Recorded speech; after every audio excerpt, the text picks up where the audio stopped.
τρόπο του έκανε εντύπωση. Μου είπε, ξέρετε, λέει, δεν έχω ξαναγνωρίσει τέτοια κοπέλα. Βέβαια η κοπέλα του έθεσε τα πλαίσια της σχέσης τους.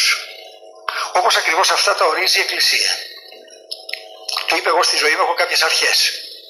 Έτσι μεγάλωσα. Και εκείνος έδειξε προθυμία να τη σεβαστεί.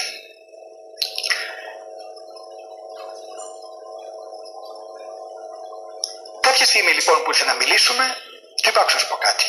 Αφού μου είπε ένα σωρό λόγια για την κοπέλα, λέω, άκουσα να σου πω κάτι. Η κοπέλα αυτή δεν είναι ουρανοκατέβατη. Είναι καρπός μιας στάσης ζωής. Αυτή η συμπεριφορά έχει κάποιες ρίζες. Δεν μπορείς αυτή τη στιγμή εσύ να θέλεις τον καρπό και να πετάξεις τις ρίζες. Λέει, συμφωνώ απόλυτα. Και πραγματικά, συμφωνώντας απόλυτα, έτσι φτάσανε στο γάμο τους.